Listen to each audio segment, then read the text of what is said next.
කියනකොට අනුසවාදා තියෙනවා මම ඥාතිනේ තියෙනවා. ඔව්. ඒවා තියෙනවා. හොඳ දෙයකට. ඒගොල්ලෝ කැමති වෙන්නේ කරා. නෑ ඒගොල්ලෝ ඉන්නේ අකමැති දැන් දුක දැනගන්නේ. ඒගොල්ලෝ ධර්මයට කැමති දැනග නෙමෙයිනේ. ඒගොල්ලෝ මැරිලා ගිහිල්ලා දැන් බලාපොරොත්තු වෙන්නේ මහත්යාවත් එතෙන්ට ගන්න. තේරෙනවද? ප්‍රේතයා හරි එහෙම නැත්නම් ඔය ඉන්නේ අක්ෂයෝ හරි කවුරු හරි එයා ඉන්න තැන දුකක් කියලා එයා දකින්නේ නැහැ. දැන් අපි මෙතන ප්‍රේතෙක් ඉන්නවා කියලා. එයාට මේ නිර්වස්ත්‍රව ඉන්නේ ඇඳුනොත් නැහැ කන්නත් නැහැ ද්වේෂ කර කර ඉන්නවා. නමුත් එයා එතන දුකක් කියලා දකින්නේ නැහැ මහත්යෝ. එයාගේ කර්ම ශක්තිය. අපි කියමු දැන් පිටකොටු හන්දියේ ආචක අම්මා කෙනෙක් ඉන්නවා දරුවෙක් එක්ක. එයා හිඟා කාලා ජීවත් වෙනවා රැයට නිදාගන්න කඩයක් ඉස්සරහා. නමුත් එයාගෙන් කවුරු හරි ඇවිල්ලා ඉල්ලනවා මේ දරුවා මට දෙන්න මං ආනන්ද රෝග ස්පිතාලේ මේ පාසලට ඇවිල්ලා උගන්වන්නම් කියලා. එයා දරුවා දෙනවද?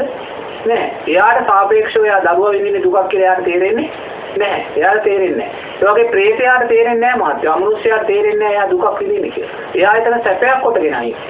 මහත්යගේ ආච්චි හරි මාසී හරි එතන ඉන්නවනම් එයා බලන්නේ මහත්යව දෙතෙන්ද ගන්න. එතෙන්ට ගන්න එයා බලන්නේ. ඒ නිසා ඒකයි බුදුරජාණන් වහන්සේ කියන්නේ මලගියයත් එක්ක සම්බන්ධකම් ඇති කරගන්න එපා. දන් දෙන්න දන් දීලා නම කියලා පින් අනුමෝදන් කරන් එතනින් ඉවර කළා. ඊට පස්සේ ඒවා ගැන හිතන්න යන්න එපා. මොකද ඒවා හිතුවොත් එයා හිතනවා කියලා ඒගොල්ලන්ට තේරෙනවා. මොකද ඒගොල්ලන්ට අනුන්ගේ හිත දැකීමේ ශක්තිය තියෙනවා ප්‍රේතයින්ට. එයාට තේරෙනවා මහත්යා ගැන දුක් වෙනවා හිතනවා මේවා වෙනවා. ඊට එයා තව මහත්යාට ලං වෙනවා. ලං වෙලා මහත්යා කොයිලා හරි මැරෙන වෙලාව ආපු වෙලාවට හිත දුර්වල වුණොත් ඒ දුර්වල හිතෙන් මේ ප්‍රේතෙන් මහත්යාට පේනවා. පේනකොටම අනේ මගේ සීයේ කියලා මහත්යා උපාදානය කරගත්තා මහත්යා දෙතෙන්ටම ඊට එයා ඒක තමයි ඒ උත්සාහ කරන්නේ. ඒකයි කියන්නේ මැරිච්ච අය මහත්යෝ පින් දීලා ඉවර කරන්නේ. ආයිමත් ඊළඟ අවුරුද්දේ පින් දෙනකොට නම කියලා පින් දෙන්න. ආයිමත් ඒගොල්ලෝ අපිට අයිති නැහැ. ඒගොල්ලෝ ප්‍රේත ලෝකෙ ඉපදුනා කියලා දැන් ඒගොල්ලන්ගේ මනුස්ස ජාතියවත් ඒගොල්ලෝ අයිති නැහැ. ඒ කියන්නේ ඒගොල්ලන්ගේ අපේ අතර අයිතියක් නැහැ. නමුත් අපි හිතන්න ගත්තොත් ඒගොල්ලෝ අපේ ළඟට එනවා. ඒක තමයි ඒක. ඒ දැන් බල්ලෙකුට අපි ඕනෑවට වැඩිය මේ ලෙන්ග තුනත් එයා අපේ පස්සෙන් එනවනේ නේද? මේ තිරසංසතේ වුණත් අපේ පස්සෙන් එනවා. ඉතින් ඒ වගේ තමයි අරගොල්ලන් ලෙන්ග තුනත් ඒගොල්ලෝ අපේ පස්සෙන් එනවා. ඇවිල්ලා ඊට පස්සේ අපි දුර්වල නම් අපිට ඇඟටත් එන්න පුළුවන්. අපිට පීඩාවුත් කරන්න පුළුවන්. ඒ වගේ දේවල් කරන්න පුළුවන්. ඒක තමයි පින් ගන්න පුළුවන් පරදත්තව ඒකට අපි දැන් මලගේ කෙනෙක් සානස බොහොම පින්කම් කරලා දිව්‍ය භවයක් ලබලා තියෙනවා නේද? එතකොට මේ මලගේ කෙනා අරමුණු කරලා දෙන්න පින් දෙවි කෙනෙක් හැටියට ලබා ගන්න.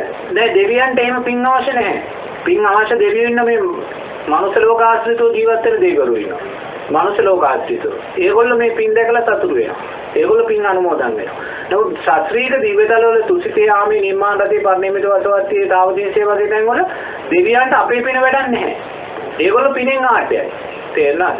නමුත් ඒගොල්ලෝ දැකලා සතුටු වෙනවා. දැන් මේ ගමේ මහත්තයෙක් ඉන්නවා කියමු ඔයා කෝටිපතියෙක්. එයා ගමේ තරුණයන්ට රුපියල් ලක්ෂයක් දෙනවා වෙසක් දාට දන්සලක් දෙන්න කියලා.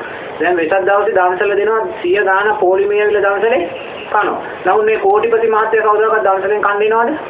නැහැ. එයා කන්නේ කොහේ හරි ලොකු තැනකින්. නමුත් එයා මේ මිනිස්සු කනවා දැකලා සතුටු වෙනවා නේද? අන්න ඒක තමයි අර මහේශාත දෙවිවරු කරන්නේ. ඒගොල්ලන්ට අපේ පින වැඩක් නැහැ. ඒගොල්ලෝ පිනෙන් ආද්‍යයි.